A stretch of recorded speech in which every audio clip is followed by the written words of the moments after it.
This is Father Gregory Pine. And this is Father Bonaventure Chapman. And welcome to Godsplaining. Thanks to all those who support us. If you enjoyed the show, please consider making a monthly donation on Patreon. Be sure to like and subscribe to Godsplaining wherever you listen to your podcasts. So on this episode of Guestsplaining, we're very delighted to be joined by Professor Kaczor, Professor Christopher Kaczor, who's coming to us from Loyola Marymount University in Southern California. So thanks so much for joining us on the show. My pleasure. So many of our listeners will know of your work through various publications, also through work that you've done with the Thomistic Institute. That's where we first met at a lecture you gave at the University of South Carolina, and then at the Student Leadership Conference that was held in Estes Park, Colorado, a couple years back. But for those who don't know you, would you just say a word about who you are, what you do, and maybe why it matters? Sure, yeah. I'm a professor of philosophy and chair of the philosophy department at Loyola Marymount in Los Angeles. And I also work with Bishop Robert Barron as the St. Thomas Aquinas Fellow for the Word on Fire Institute. And this fall, my third edition of my book, The Ethics of Abortion, came out. So I'm happy that that is arrived after the decision of Dobbs to overturn Roe versus Wade. So I think this issue is even more important in a way than it was before.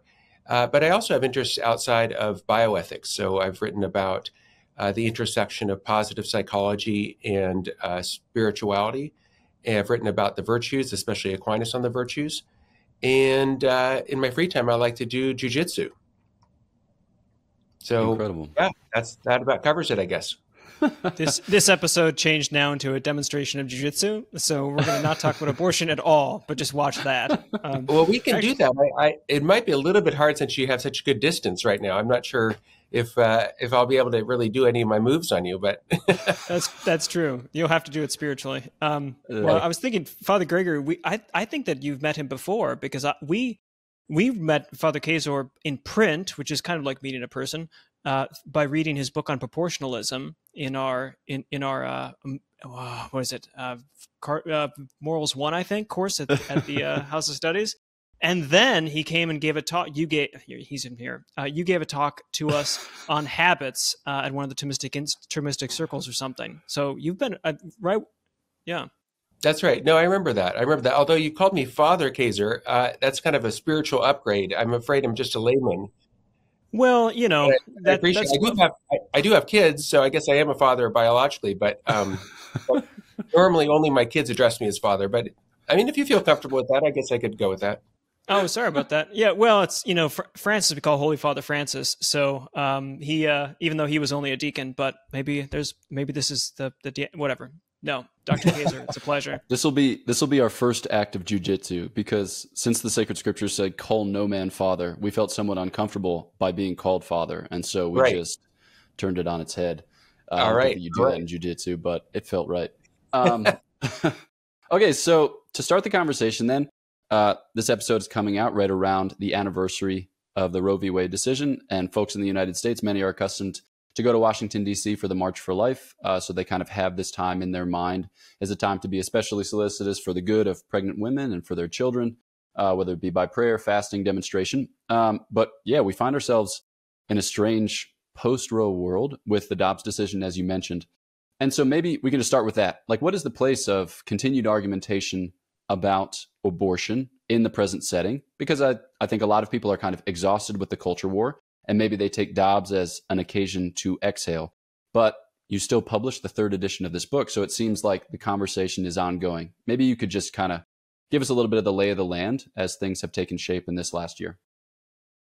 Well, I think that with the decision of the court in Dobbs, the issue of abortion is much more in the public mind and in the public conversation.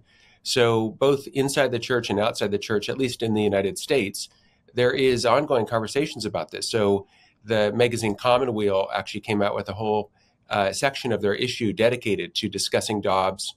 And so I think in a way, now more than ever, it's important to think clearly about this issue, think compassionately about this issue, and try to reason with our fellow citizens about how to move forward towards a more just and compassionate society.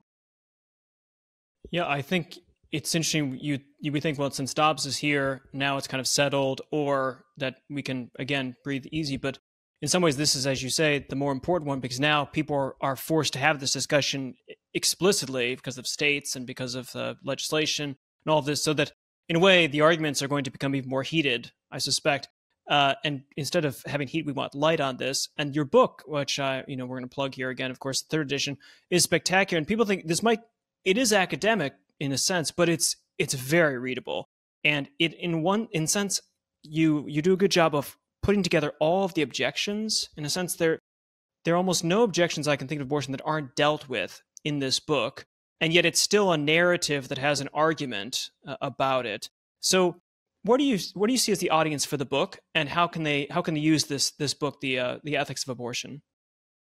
Yeah, I would say the audience is any intelligent person of goodwill.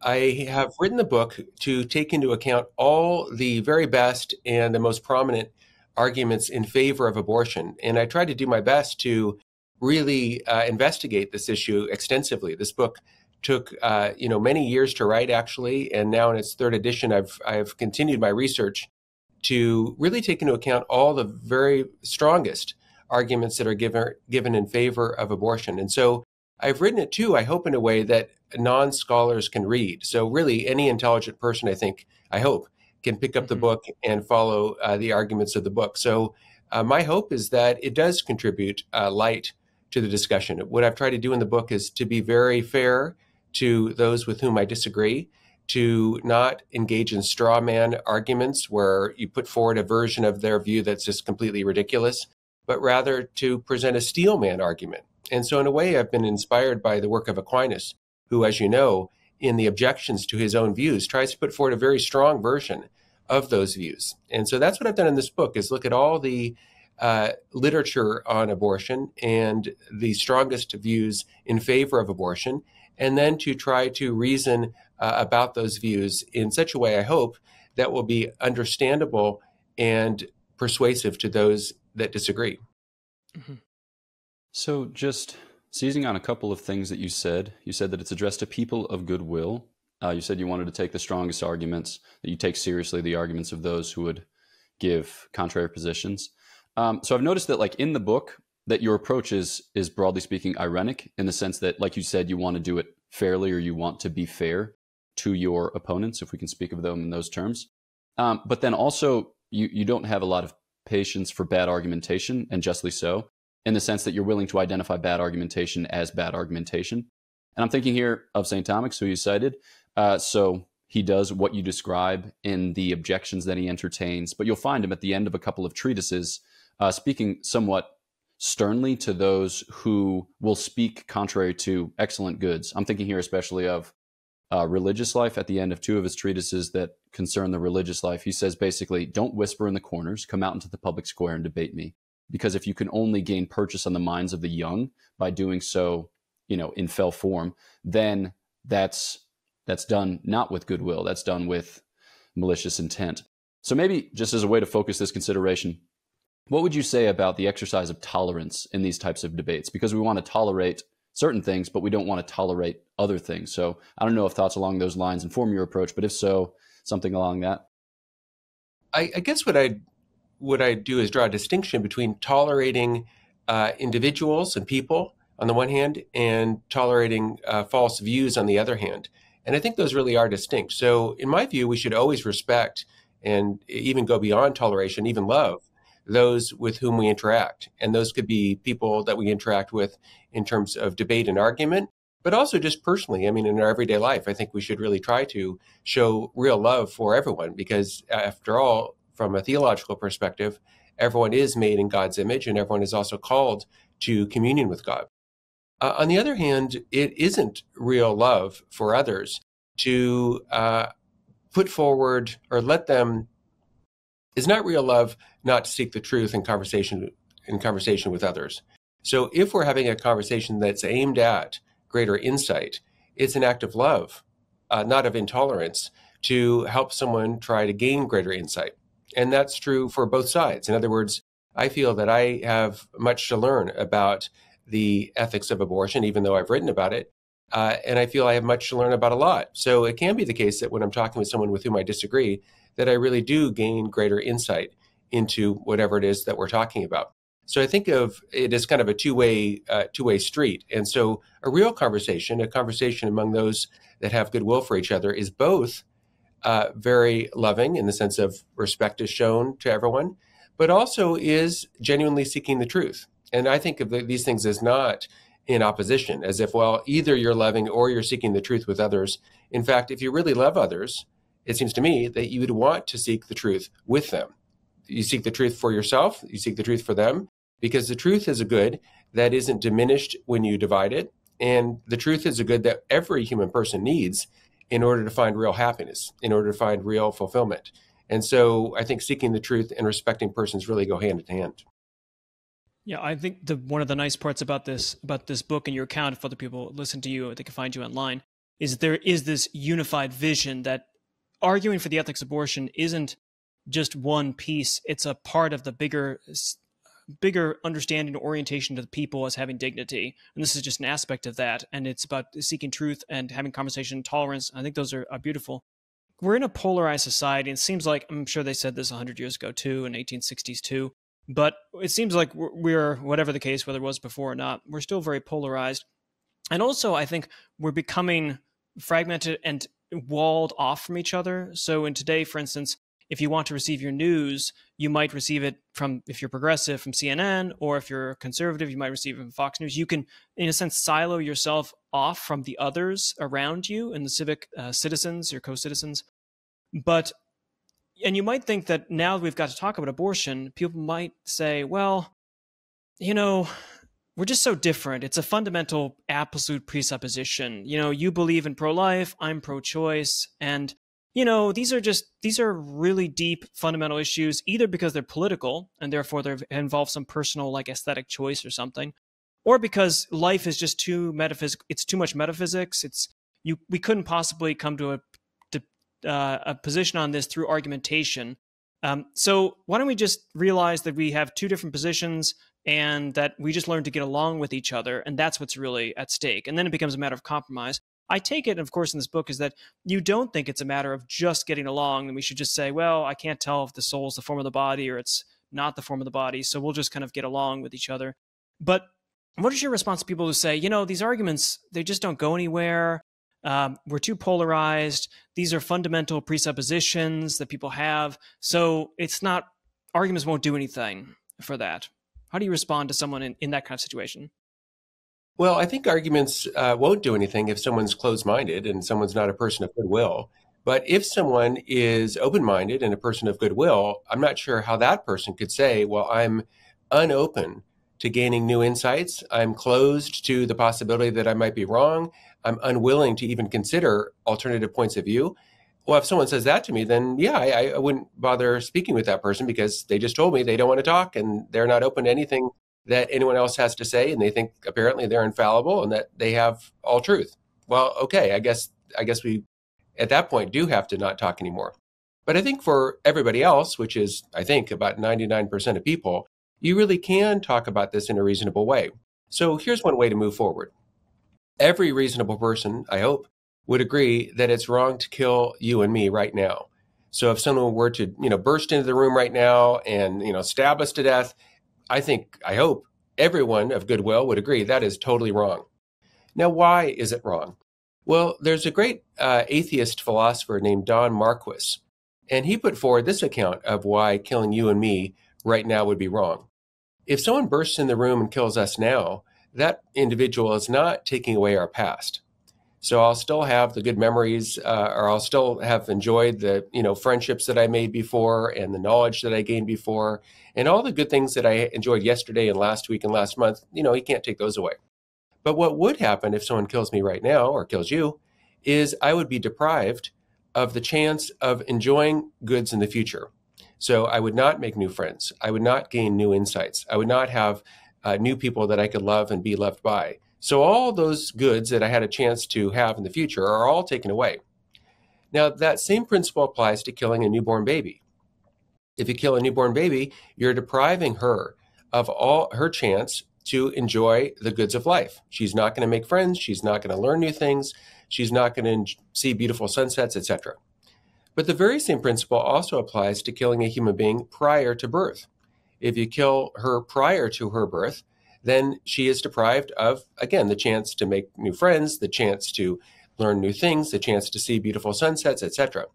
So the very same reason that it's wrong to kill you or me right now is a reason to think that it's wrong to kill a newborn baby, and a reason to think it's wrong to kill a prenatal human being. So these principles that I'm referring to in this book, these are not theological principles. I'm not making an argument that, the Bible says that, thou shalt not kill, or an argument like Pope John Paul II strongly condemned abortion in Evangelium Vitae. It is true that he did do that. But in this book, what I'm doing is appealing to principles that I hope any person of goodwill could understand. And so I'm hoping to move the conversations forward among those people that have goodwill. So you reference in your acknowledgments one theorist or one academic who responded with like 21 pages of single-space notes, kind of precising your arguments or reacting to your arguments or encouraging you to advance your arguments in this, that, or the other way, which I think is an excellent testimony of goodwill. And I guess like when I'm thinking about like somebody like this who's reacting to your book, I imagine that they approach it from a very different vantage. We had a professor at the House of Studies who spoke about the curse of knowledge. Like once you know a thing, you can't unknow a thing. And so I can't unknow what I know or what I love when it comes to this particular issue in reading your book. And so as a result, in part, I find it very convincing. But I also wonder about the moral intuitions of those who don't agree. And then as a result, I wonder about the purchase of moral intuitions in this type of argumentation. I think that, because of other conversations, specifically, I'm thinking right now, philosophy of mind conversations, people say, well, if you do, and then describe some crazy situation, it's obvious that, and then draw some wild conclusion. I've begun to lose a little bit of faith in moral intuitions.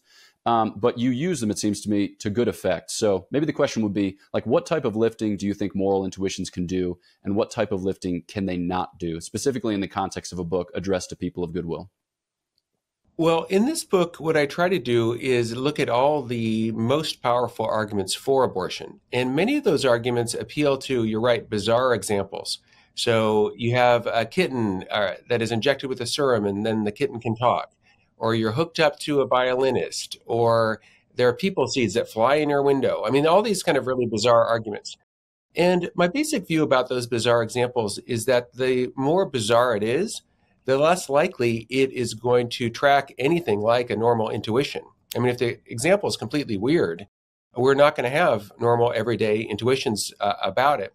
So I don't think that's super useful. So what I try to do for the most part is, even though I talk about those examples, I try to ground my own work in real life, realistic cases and realistic examples. So like, for instance, when we just talked about the argument that it's wrong to deprive an individual of their chance for the goods of life, you notice that that is a realistic kind of example. I mean, people do get murdered. And the question is, well, why is murdering somebody wrong?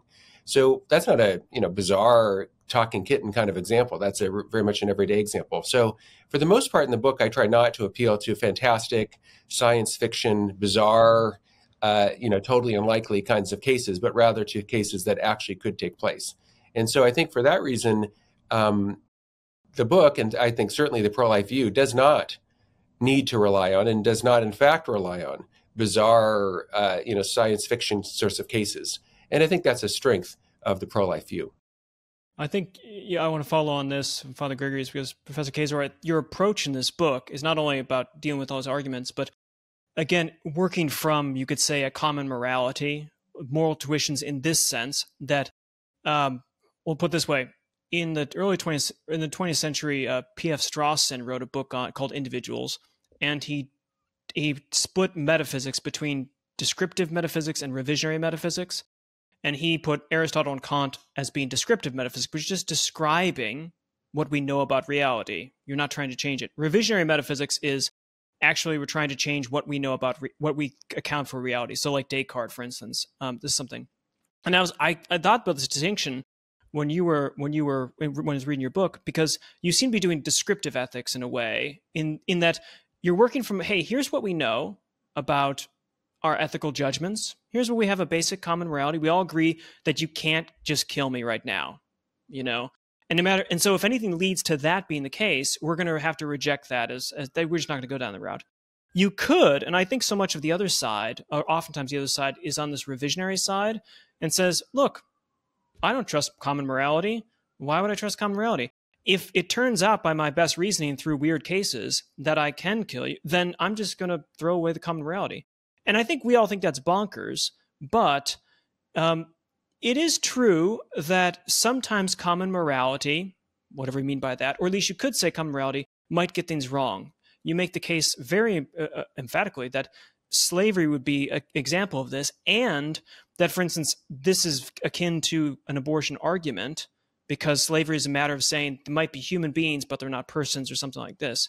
So if someone says, yeah, you're doing a lot of descriptive, just our common sense judgments, what everyone kind of agrees on, but we know that in morals matters, oftentimes we get it wrong. So why not really trust the weird arguments or just different arguments as opposed to starting with this common consensus? What do you think about that?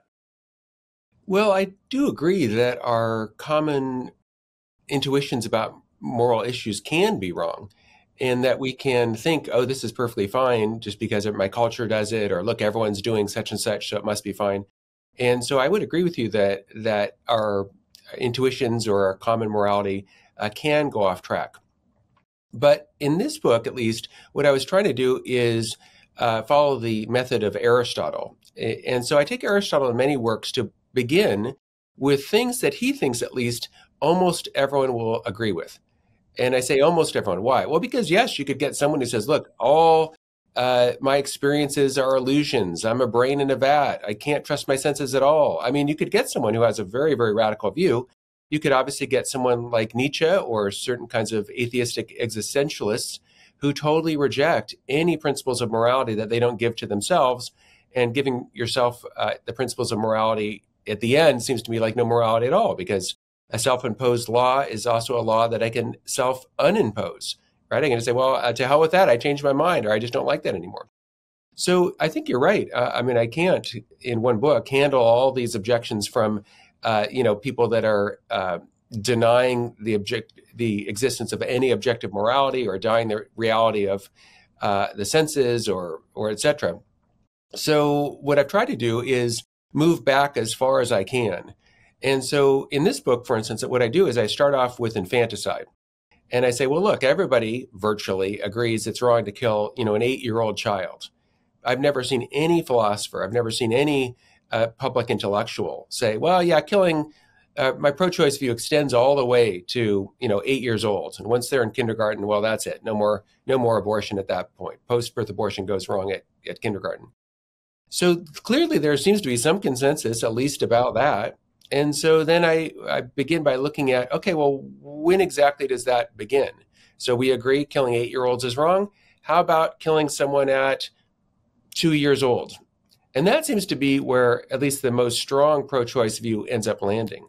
So there's a lot of people like Peter Singer and others who will say that post-birth abortion is permissible, and even that it ought to be legally permissible. And so, if that view is correct, you'd say the right to life begins at about 2 years of age. And so in the book, basically, I look at, okay, what reasons are they giving for this? And I find those reasons quite weak. I think they rely ultimately on a view of the person that Locke put forward. And in Locke's view, it wasn't that his view basically wasn't about which individuals deserve legal and moral protection, but rather which individuals can be held legally and morally responsible. And so that's a very different question, right? The point at which a human being can be held legally and morally responsible, the age of reason, it's just a totally different question than which individual humans deserve to be protected and respected. So in any case, I think you're right that in this book, I can't and did not cover, objections that would undermine any common morality at all, like objections that there's, killing other people's fine, stealing from other people's fine, slavery is fine. Yeah, I mean, if someone has that view, this book is too far down the road to help them. But I would say that at least now, almost everyone does in fact accept common morality. And I'd say this, almost everyone, even if theoretically they reject common morality and they say, I think there's nothing wrong with killing people. If someone does kill their best friend, their mother, they actually, in fact, do react as if they do accept the norm that killing innocent people is wrong. So I think those people tend to be inconsistent. They have a kind of theory. There's no such thing as human rights. There's no such thing as, objective right and wrong. But in practice, again, when someone steals from them, when someone beats them up, they don't react as if, oh, this is just your taste. It's just your choice. Nothing wrong with that at all. So I think there's an internal incoherence in most of those people. Yeah, I was just going to follow up for a second to say that I thought it was a strength, and I think it's a good move for the approach of pro-life as we go forward, of taking your approach of not getting bogged down with people who don't actually even act in the way that they say they believe about, like pure moral skepticism, but just starting from this common morality and then working from regressing back to that to say, hey, this is just the natural.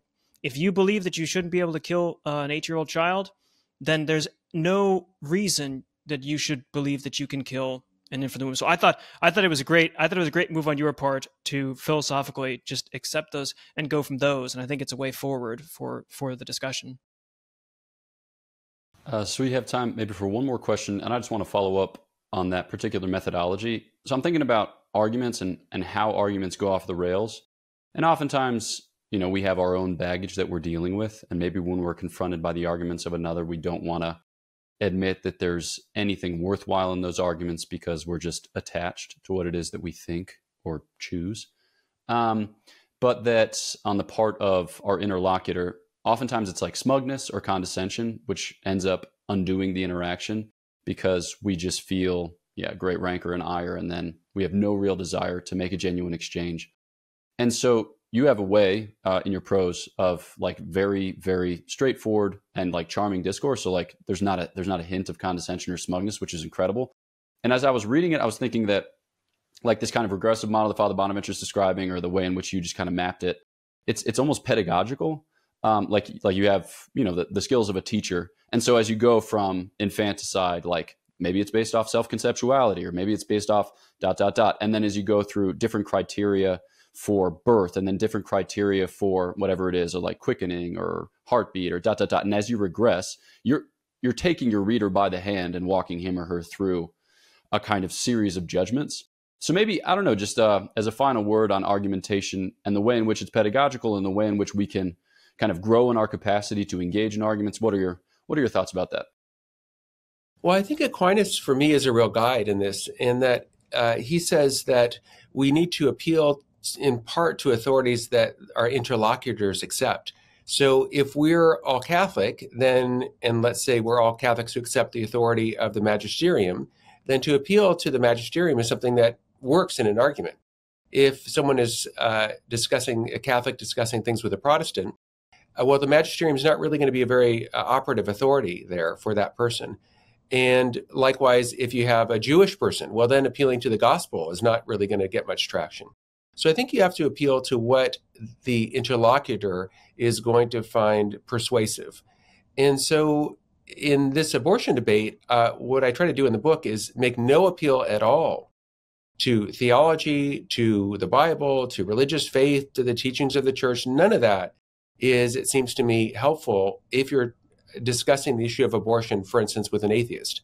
So what I've tried to do is start, not at the very beginning, not start at, why be ethical at all, or what are the ultimate principles of morality, but to start at the place where I think many secular people begin with, that almost all secular people believe in human rights, right? I mean, if you ask 99% of people in our society, do you think there are basic human rights? They say, yes, of course. And then if you begin with that premise, you say, okay, great. Every single human being then has basic human rights, including the right to live.